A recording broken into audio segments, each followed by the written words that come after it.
This segment of In the Field Radio is brought to you by Tattoo Shop Radio, Culture Shock, Wapter Music FM, powered by Zeno.fm, with additional monitoring through online radio box.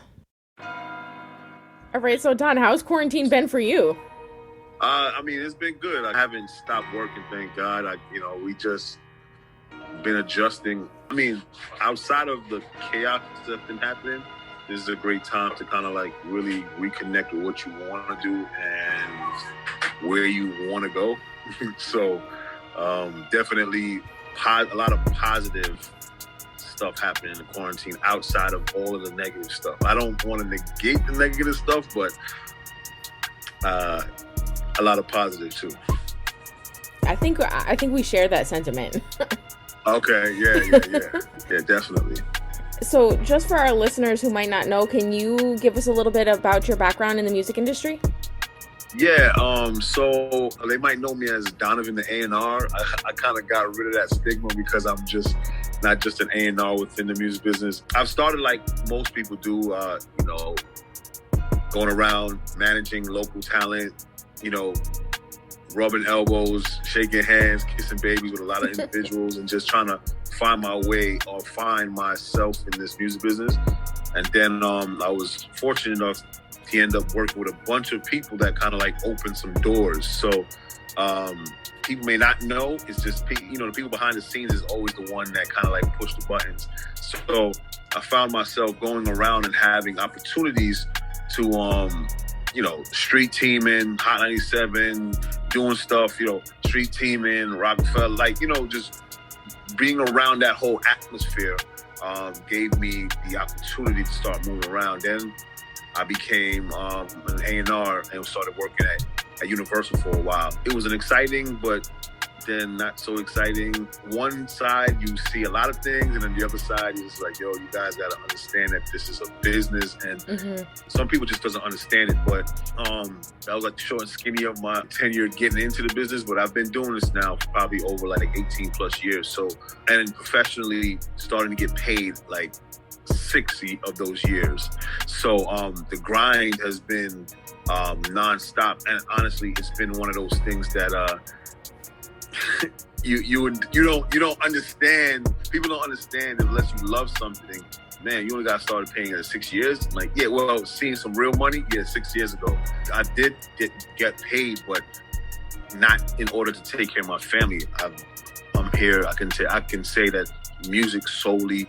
Well, not solely, because I do other things too, but music is one of my, biggest income bringers. Is one of those things I'm very proud to say that, because a lot of people can't say that. But I'm very proud to say that. You actually started your own company? Yes, I started Vanguard Group? My own company. I manage a few people, but I started with a buddy, 3 people of mine. One of them, he worked at Neo for a while, and another one you might know, his name is Mims. He had the song "This Is Why I'm Hot." Mm-hmm. So the 3 of us formed a company called the Vanguard Group, and it's pretty much a management and production team that house some artists and producers and help them ascend into their dream. This music business is very funny, so it's just having people that actually believe is the biggest part of this thing. It's just like, do you believe in my dream more than I do? And as a manager, you kind of have to put that person in front of you like they're your kid. Like, what they want is what they, is what you want, pretty much. Yes, yeah. So, and at all times, like I see the movies where people actually make it, the manager is like living and breathing for their artists. Mm-hmm. And then a lot of times today, you'll see a manager is like, I manage so-and-so, but I also want to be a photographer and also want to do all these other things. Oh, yeah. I'm like, well, multiple you're not hustles. A very good manager. Oh yeah. So I'm gonna show you. We're in this quarantine, right? So since we've been inside, I haven't stopped working. So I have 2 phones, my laptop, and then I got so this. I'm in my garage. You can't see it, but I have an office, but it's ransacked by my kids. So this is my quiet time, and this is my office. So in my garage. But I haven't stopped working. The label, he still has releases, and you still got to work. So you still got to find the time. And you're talking about Zoom calls, conference calls, emails, all of this while we're going through what we're going through at the moment, and then having to roll out music and roll out this. It's still like the show must go on. That's the difference between a good manager, I guess you want to say, and then a manager that's want to be the photographer, the rapper in the video. Then he wants to talk. He wants to talk to the girls or the guys that the artists want to talk to. Listen, man, if you go on my Instagram page, you'll be lucky to see a picture because I'm about the artists that I work for. So the one thing I can tell you is that I do give a lot for my artists. Sometimes I get burned, sometimes I don't. So and it's one of those things that it really, being a manager, it sucks, man, because you can be working for a person, and in the third year, y'all about to get somewhere, and you get a knock on the door and a letter handed in your hand saying that person doesn't want to work with you anymore. And then, all that work goes out the door, and then you're like, yo, what happened? But what happened was people are just people. You know what I mean? Like it's, they see something good over there and they want to jump ship. So the Vanguard group, the meaning of Vanguard is people that want to, have some type of change, right? So what we want to do is we want to make sure that anybody that comes on this side where we're at, we're for the artist, for the producer, for the writer.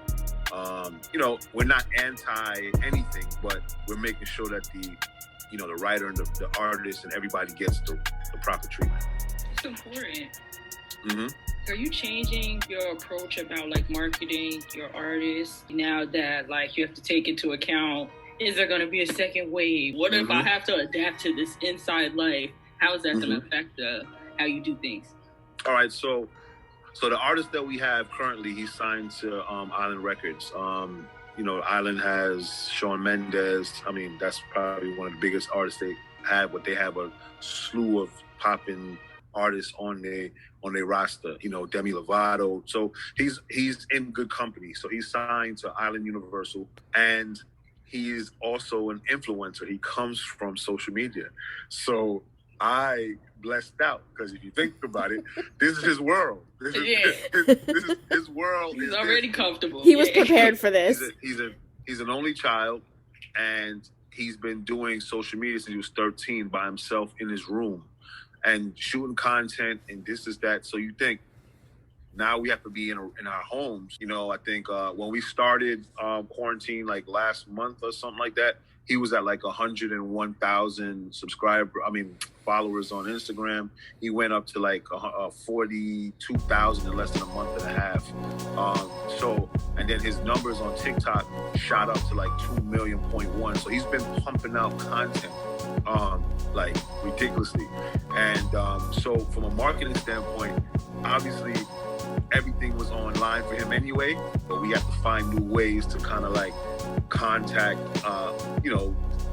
not the artists but the fan, his supporters and stuff like that. So we're doing stuff like a lot of these Zooms, we're doing Zoom meetups. Right. Before you have an artist have a conventional listening party for the industry and however, and at the moment we're not able to do that. So I said, what's the sense of doing an industry event for people that probably don't even care about your music anyway? We might as well get the people that support you and have them all on. And because he did one the other day just to do a little test run, probably had about 100 people, probably with 300 more people trying to get in. And he's like, yo, listen, this is gonna be a good thing for us to do and have my supporters come on and just take a listen to the stuff before it drops. So this is super, super dope for us. And actually for him, this is a lot of the other artists that are very touring artists, getting on the internet was second, second, then come first. Mm-hmm. For him, he's in hybrid, so he thought content and music together, and now he's doing that. So he's figured a way to master his own path and his own formula, and we're just pushing it. So for me, as a manager, it's scheduling to make sure that he gets all the stuff done, because we got a project releasing in May 8th, and get the content done, get this stuff together, and still be a manager, time management, making sure all that stuff, and making sure that he sleeps. Like, yo, listen, go to sleep, take a nap. Like, it's one of those, and it's people think it's like, it's just work. You still got to sleep. You have to sleep. So he's a very, and his name is, the artist's name is Jufu. He's very, very, very, very, very self-efficient, which is super dope. He doesn't need to call nobody to come over to his house to hold the camera. He finds ways to just do it. And if you look at his videos, you would think that he had a whole team, and you'd be like, yo, who shot it? I'm like, yo, he did. No, he didn't. Yes, he did. So, How did you end up linking with him? So being a manager is like you be around certain artists. So as Deb said, good management, people see your work. I'm gonna bring you back where I met him first. I was managing a female artist from Canada, and he had a crush on her, and he sent her an Instagram DM, right? But I was helping her manage her Instagram, so she wasn't talking to him; he was talking to me. So that's perfect. Yeah. So he was hitting her in the DMs, and it was me he was talking to. So we went to this thing in Orlando called Playlist Live. Playlist Live is probably one of the biggest conventions for social media influencers in the world. You're talking about like 16,000 fans going to go see 8,000 of their biggest YouTube stars, TikTok stars, Instagram stars. Yeah, it's like huge. So we was there, and we walked in, and we was going around because the Marriott where it's at is the biggest one in the world. So that's where we was at, the World Marriott. And I walked past him, and I was with her, and I was like, Julian? Like, his name is Julian, but the way I said it was because I was talking to him. So it's like I knew him. so when I said it, she was like, I said, oh wait, it's Julian. Like, and then, but it was like almost like I knew him more than she did. Mm-hmm. And then we just kept in touch, man. And his mother and his father became cool. And they're just very good. He has very good supportive parents. And we were doing some things. I was doing some things with his parents, like from a business standpoint. And we just stayed and connect. And his first actual song that he recorded 2 years ago was in my studio. We had in the Lower East Side. We had a studio in the Lower East Side that we were renting out. And he called me one night. He's like, "Hey, man, is it possible? Can I go use the studio? I'll pay you, for studio time." I was like, "Nah, man, just go in there and rock out, man, do your thing." He's like, "For real?" I'm like, "Yeah, man, you're my friend, man." And I think those things that he saw last year when he started blowing up his first song, he told his mother, "It's like, hey, I think Donavan should be the one to manage me." And she was like, "I don't know, let's see, because I know he just came out of a situation with another artist." And he's like, "Nah, I think and this is what he's telling me, I think he should be the one to manage me." And then the rest is history. I'm here, and we've been rocking since last year, but I've known him for like a few years, like 2-3 years. And we just got closer, to Dev's point, man. You gotta be, close with your artists, and you gotta be the one to really, push the artists to where they need to go, and really let them understand that they can do anything. Management is just as important as anything else in the music business. Because, sometimes they try to downplay the managers, but that's just how it goes.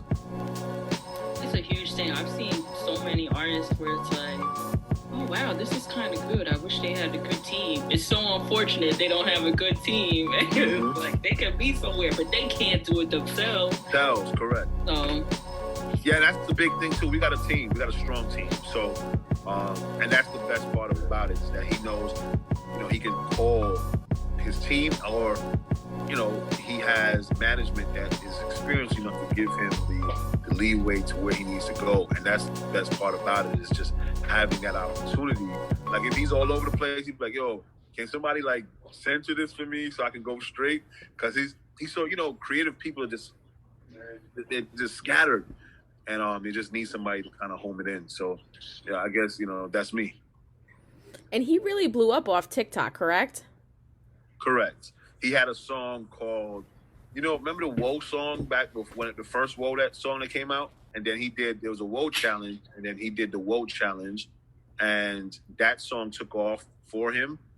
And, LeBron James kids were posted it, like Black China, I think Shade Room, a bunch of people, Michelle Obama, all these, like, other people started it, right? And then he released a song like a month and a half later called Who Are You? Mm-hmm. And that's the song that took off. So you're talking about everybody from Will Smith to Steve Harvey to I think Julian Castro, like he was a presidential nominee, candidate, sorry. It took off, man. It took off last year. And that's what pretty much got his attention. Got the label's attention, and we met up probably about like 16 labels, probably 16 plus labels, man. And it's only to credit to him, honestly. It had nothing. I tell people all the time, like, I was just there to facilitate it, but it was all him. He had the vision of what he wanted. He was very intentional on what he wanted to do, and he got it done. So it's just understanding that you have to have that mindset for the artist. And I guess every manager would want to be in my position, right? So, because there's a lot of managers that are not, and I'm just very grateful because, he's an artist that he works, and that's the other thing too, is that artists don't work hard. They think that the manager is the funding base, and that's not it. I'm just gonna go there. I was like, where do people find the money to talk about it? Oh yeah, talk about it. So the difference between a manager, a manager manages everything you do. So, like for an artist, I would tell an artist, if you don't need a manager at the moment, don't just continue to work, and the manager will come, because some people don't got nothing to manage. You know what I'm saying? Like, yeah. And that's very true. Artists don't realize that sometimes. They think they need a manager. It sounds good, right? You're like, yeah, I need a manager, and then go and you listen to the music and you're like, yo, you got one song, what do you need a manager for? Yeah, and I'm not saying it's not right, it's not good to be prepared. Give them something to manage first before you want to take on that task. And a manager is not your funding base unless you guys are going into business together. You know what I'm saying? And if you go in business with him or her, then you go half. And they're still entitled to a percentage of whatever else you do, especially if they're managing your affairs. So if you guys what I see a lot of people doing now is that they're going into business with their manager, which is okay, cool. They start a company, but then they forget the managerial part, that they still gotta pay, like when they get paid, however they get paid from, they still gotta pay the person that's helping them schedule everything. Like, no, well, you're a part of my company. Like, no, but I still manage you. So, it's a whole separate job, yeah. Yeah. And you have those companies now, like Rock Nation, they're labeled and they manage. You got these individuals that are doing these monstrous deals in their management, and they have the label side. So, I tell these artists and I tell managers all the time, like, you don't gotta want to be them, but use them as inspiration. I use Coach K. I use him as an inspiration. And look what's going on with them. They have a monster company. So that's where I'm at. I'm trying to do that. And there's companies like Maverick. I don't know if you guys are familiar with them. For Maverick, they got like Lil Wayne, Nicki Minaj. You want to make sure that you're understanding what industry level and beyond. So the goal for me is just continuously learning and continue, being inspired. What's some advice that you would give to up and coming artists and producers? So for the upcoming artists, one thing I would like them to understand is that at the moment your fate is in your hands at the moment. Stop going around letting people think that you have to help me with my dream. Nobody has to do anything. And I think the sense of entitlement at the moment is like at an all-time high. So they see all these, you know, these big artists are getting these deals, or they're getting these massive success, and they think they just started. So a lot of these artists, you know, don't take the oven bake route. They want the microwave route, you know. But you could be microwaved, and in the middle of when you microwave it, it'd be cold, right? So you could be, you know, so you hot all around, and then when you get to the good part, it's like cold and nasty. And all they should do is be patient and work on this stuff while they're getting to know the business, or while they're, and when I say even mastering your craft. And some people may hear that and say, man, I don't got that much time. Well, that's the problem. You're putting time on everything. I'm not saying that time is definitely our most valuable thing. But sometimes some people ain't ready for some things. And most artists don't want to hear that, because everybody wants to be Uzi Vert. Everybody want to be those guys, but they don't want to put the work in. Like, I would tell people to look at people like Tory Lanez. Tory Lanez is a great example to show independent artists, because now he's now independent, but he was moving like he was independent before. He shows you how to be an artist. He said, I saw an interview. He was like, listen, the videos that I shot, I shoot them. You know, I bought the cameras. The video, I make sure I edit everything. I sat down in the studio and did dub plates for every DJ, every this. So the concept of work, a lot of these new artists, they don't like to work. They think they send a few messages on Instagram and they did a lot of work. I don't know if you guys encountered that, especially with having a show. I'm pretty sure everybody. Spam is not a is not a marketing campaign. That's what we tell people. Exactly. So, but you know, that's what I would give for the producer. I would say, you know, try to work with as many people as possible, and do split sheets, man. If people don't pay you up front, okay, cool. But make sure that you get your business together when it comes to, like, because people may put out a record and it may go, and now you want to run behind them like, yo, we got to fill this paper out. Just do the paperwork, man. It's just something as simple as registering the record and doing what you got to do to make sure your percentage is there. And then let's just say the record does take off, and if something goes left, you have paperwork state, you can go to court. And I would hope people can deal with it without going that route, but they just have to take their time and do their paperwork and make sure that they're being open-minded with the sounds.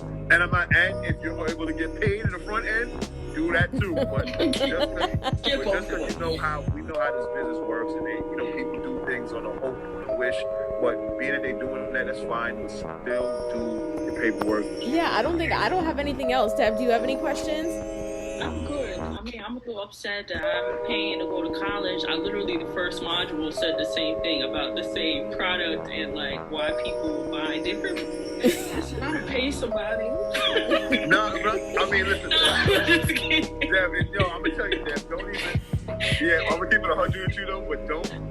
I'm not saying people not supposed to go to school. What I'm saying is you use it for what you can use it for. You know what I'm saying? Like, if you didn't learn something, if you wanted to learn something and you wanted to get it, from school, you can learn. You can get it there.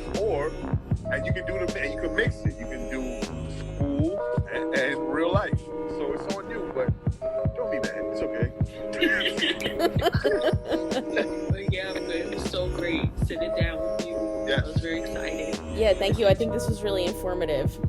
No problem, man. Whatever. And please don't hesitate. Hit me.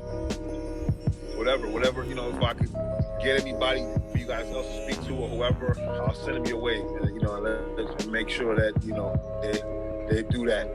It's those things is actually the best part about this business is helping people. So a lot of people say, yo, there's not a lot of people that help people in the music business. They just want to take advantage. Like, I hear you, but there's a lot of people that don't want to.